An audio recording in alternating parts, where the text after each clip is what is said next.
당신의 아침을 책임지는 직격 인터뷰. 여러분은 지금 KBS 1라디오 최경영의 최강시사와 함께하고 계십니다. 네, 고 최수근 상병 순직 사건에 대해서 박정훈 대령 전 해병대 수사단장이 국방부 장관 등에게 보고한 보고서 일부가 KBS 등을 통해서 공개가 됐습니다. 어떻게 전개가 될지 이 사건 군사 전문가인 김종대 연세대학교 통일연구원 개건 교수와 함께 이야기 나눠보겠습니다. 안녕하십니까? 안녕하십니까? 보고서가 지금 총 11쪽인데 그게 그렇습니다. 다 공개가 된 건가요? 예, 거의 핵심 내용은 다 공개됐는데 공개되고? 여기서 네. 관심사항은 사단장의 역할이에요. 사단장? 해병대 1사단장이. 임성근 사단장? 그렇습니다. 예. 계속 무리한 지시를 내리죠. 예. 문제는 물에 들어가도록 예. 그 압박을 가했다는 거거든요. 아. 그러니까 허리에까지 물이 차는데도 그 입수를 지시하게 사실상 압박을 했다. 예. 그리고 제가 이걸 굉장히 유심히 보는 게 뭐냐면은 이게 굉장히 중요한 대목입니다. 예. 왜 사단장이 그랬을까? 그러니까요. 그러니까 작년에 그 폭우가 내린 적이 있어요. 예. 그때 이제 대통령께서 그 숙소에 갇혀버렸고 예. 또 대통령 위기관리센터는 작동을 안 해가지고 엄청나게 그때 질타가 많았습니다. 그랬죠. 그런데 뜻밖에도 해병 1사단의 활약상이 언론에 대서특필되며 상황이 반전된 거예요. 아, 그때 그때 포항에 지난해. 포항에 그때 폭우가 내렸을 때 해병대가 상륙돌격 장갑차를 동원해 가지고 대대적인 활약상이 언론에 엄청나게 나갑니다. 그러니까 이게 그때도 임성근 사단장이었어요? 똑같습니다. 같은 지금 사단장이에요. 아. 그렇게 되니까 지금 이 올해는 포항이 아니라 내륙 쪽 예천 쪽에서 폭우가 났는데 또 똑같이 상륙돌격 장갑차를 동원해라. 그다음에 복장을 통일해서 해병대라는 걸 잘 드러나게 해라. 표정은 가려라.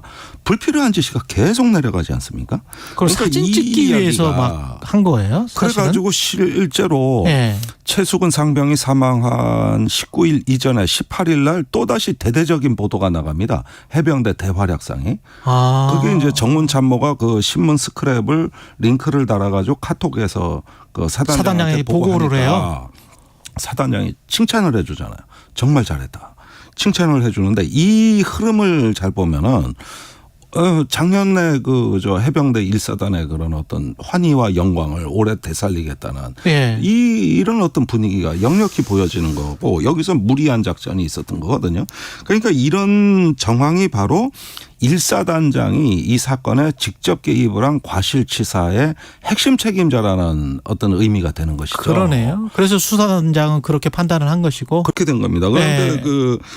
수사단이 조사할 당시에 1사단장이 또 장병들이 물에 들어간지 몰랐다고 진술을 한 거예요. 예. 아니 본인이 당일날도 물에 들어간 당일날도 칭찬해주고 그 정문 참모가 사진까지 올렸는데 그걸 보고도 나중에 문제가 되니까 예. 이제는 또 말을 바꿨다. 이게 이제 수사단장이 보기에는 사단장이 과실치사 혐의를 적용해야 되는 핵심 이유예요. 근데 국방부 쪽은 이첩 보류를 한 이유가 네. 거의 반수가 지금 과실치사 혐의를 받은 거의 반수가 초급 간부라서 네. 초급 간부들에게 미칠 영향을 고려한 것이다. 뭐 이런 식으로 지금 이야기를 하고 아니 있잖아요. 이제 뒤에 가서 그렇게 해명을 하고 설명을 네. 하는데 참 이건 적반하장입니다. 왜냐하면은 유재은 법무관리관이 해병대 수사단에다가 외압을 행사할 때 예. 내용이 자꾸 수사단에서 반문을 하지 않습니까? 그럼 사단장 여단장은 빼란 얘기입니까? 그렇죠. 그러니까 아니 직접 지휘에 책임이 있는 사람만 넣지 왜 아닌 사람까지 혐의 대상에 넣느냐. 관리관은 그렇게 이야기를 직접 지휘라는 건 초급 간부들 아니에요? 초급 간부들 얘기 현장 지휘관을 얘기하는 것이죠.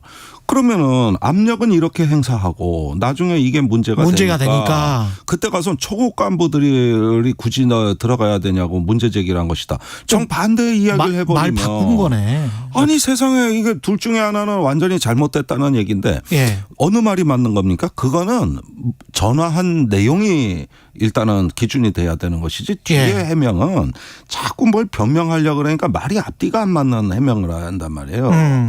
이렇게 되니까 문제가 지금 커지는 이유가 여기 있는 거예요.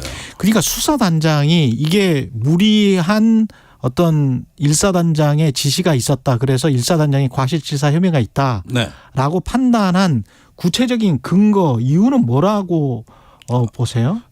그 수사단이 말이죠. 예, 수사단이. 예, 그거는 그 카톡입니다 주로. 카톡. 그 사단장 지시 사항이 계속 하달되거든요. 아. 그리고 당일날 아침에도 하달됐거든요. 아. 또 해병대 1사단장이 또 현장을 방문해가지고 예. 뭐 경례를 똑바로 안 한다, 복장 통일해라, 바둑판식으로 수색을 해라. 보호장비에 관해서는 이야기가 없었고요. 한마디도 없고 안전에 관해서 딱 한마디 얘기 나온 건 휴식할 때 안전에 유의해라. 아. 임무 수행 중이 아니고.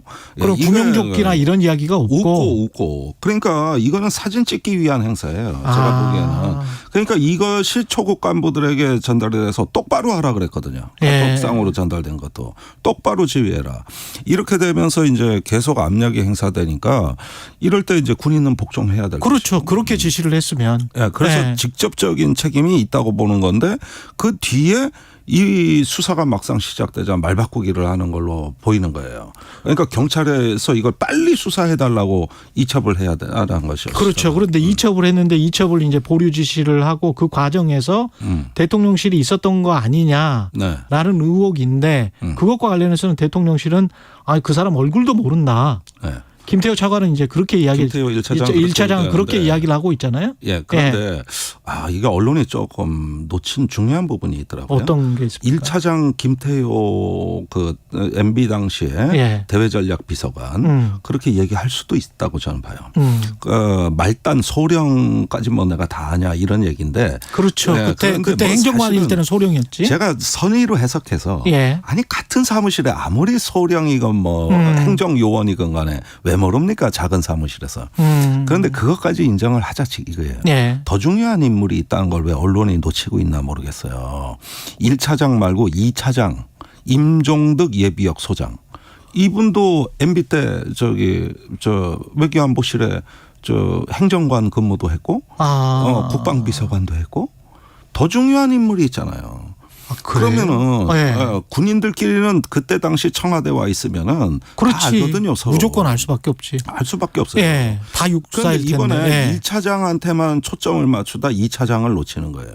제가 보기엔 2차장 역할도 없는가를 봐야 돼요. 그러네. 그런데 지금 이 예. 국방부 담당은 2차장실입니다. 그렇게 1차장은 주로 외교 전략, 큰 뭐 한미일 정상회의 이런 거 하지만 만약에 같이 근무한 걸로만으로 의혹을 제기한다면 2차장에 관해서도 2차장이 더 중요하죠. 봐봐야 된다. 그러니까 전체가 다 이명박 정부 사람이에요. 지금 안보실하고 국방부가. 그러네요. 그래가지고 왜 1차장한테만 언론이 주목하냐. 이건 중요한 건 뭔가 놓치고 있는 거고. 그러네요. 그다음에 지금 임종득 2차장이 오들 그 당시 작년에 부임하고 얼마 있다 폭우 사태가 났을 때 예. 용산에 있는 대통령 위기관리센터에서 이 해병대 활약상이 대통령한테 보고가 됐다고요. 그걸 다 지켜본 사람들이에요. 그러다 보니까 작년 상황을 반드시 체크해야 됩니다. 왜 올해 이런 무리한 수색과 비극적인 사망 사고가 있었는가를 그러네. 그 이유를 캐내야 되는 거고 예. 그 다음에 지금 경북경찰청이 순순히 이첩받은 서류를 국방부 검찰단에 돌려줬다는 거 아닙니까? 돌려줬죠. 예. 경찰은 어떤 외압을 받았는가 이걸 반드시 봐야 되는데 이걸 내줄 수가 없거든요. 정식으로 이첩받은 서류를. 왜 줬느냐? 네. 누구한테 전화 받았느냐? 예. 국방부에서 경북경찰청에 전화를 했다는 거 아닙니까? 예. 그러니까 나중에 검찰단이 가니까 순순히 돌려주더라는 건데 이거는 절대 돌려줄 수가 없는 겁니다. 그리고 자, 상식적으로 보십시오. 어떤 국가의 수사기관이 국민이 의혹이 많은 사망 사건이 발생했는데 예. 수사 안 하겠다고 발표하는 수사기관이 어디 있습니까? 그래. 아니 그래 지금 경북경찰청 입장은 앞으로 군에서 다시 정식으로 이첩하기 전까지는 수사 안 하겠다는 거 아닙니까?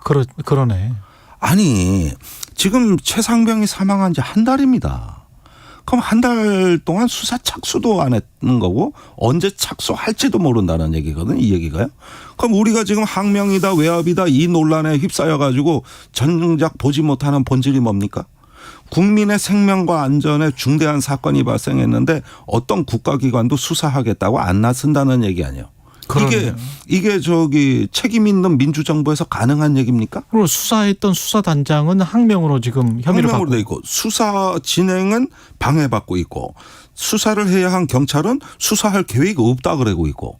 아니 그럼 국민 사망해가지고 의혹이 많은 사건은 이게 저기 방기되고 있다는 얘기인데 모든 이런 사망 사건에 군에 제가 여러 번 봤을 때 증거인멸이 이루어진다거나 말 맞추기를 한다거나 이런 게 전부 이 초동 수사 단계예요. 네. 이때 시간을 끌어버리면 다 증거인멸된다고. 그러면 사단장이 자기 과실치사한 거 지금쯤이면 초급 간부들하고 그 명령받은 대대장들하고 얼마든지 말 맞추게 할 수 있고. 예. 예. 자료는 어딘가 빼돌려질 수도 있는 거고. 아니 지금 이런 것들을 무방비 상태로 놔뒀다? 사망 사건인데도 예. 세상에 그런 거를 수사 안 하겠다고 태평하는 수사기관이 이 사건에 대해 그렇게 얘기한다면 이건 피해자들에 대한 유족에 대한 2차 가해고 이거는 국가 수사기관의 자기 존재 이유를 부정하는 거거든요. 예. 이런 황당한 문제에 대해 가지고 왜 지적을 안 합니까 언론이. 이게 항명이냐 외압이냐 이 박정훈 대령 한 명의 문제로 자꾸 몰고 가는 건 국방부 프레임인데 예. 여기에 다 말려 들어가다 보니까 정작 이 사건 자체가 없어지고 있어요 지금. 그러네요. 이게 지금 가장 큰 문제. 이건 반헌법적인 일이 어디 있습니까? 그래. 국군 장병이 국방 의무를 다하다가 순직한 사건인데 예. 그 사고의 원인을 밝혀내야 되는데 그거는 또 없어져 버렸어요. 이건 더 멀어지고 있는. 그러면은 국방부 장관도 그랬고 그 수사단장도 그랬고 그 부모와 그 유족들한테 철저히 수사에 의혹 없도록 책임지고 신속하게 하겠다. 대통령이 지시했잖아요. 대통령도 지시를 했고. 그런데 수사할 계획이 없다? 이게 말이 되는 얘기입니까 이게? 이걸 듣는 그 유족들 입장을 한번 생각해 보세요. 그러면 이런 논란 자체가 천인공노할 일이라고 그 모친 유족이 얘기한 이유는 예. 이러면 이럴수록 진실규명이 멀어지는 게 눈에 보이니까. 그리고 이 수사는 착수도 안 한다는 걸 국가가 이야기하는 걸 눈으로 보니까 어떻게 되겠습니까? 완전히 가슴이 무너지겠지. 예. 이 자체가 더 중요한 겁니다 지금. 예. 예. 예. 수사 똑바로 하라라는 촉구로. 촉구죠. 예. 모든 수사의 신속성과 보안성이 이 군 경찰 수사의 예. 핵심 이첩의 기본 제도의 취지인데 예. 신속한 게 뭐 있고 보안성이 뭐 있습니까?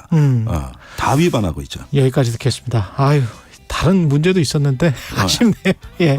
연세대학교 통일연구원 개공교수 김종대 전 의원이었습니다. 고맙습니다. 감사합니다. 네.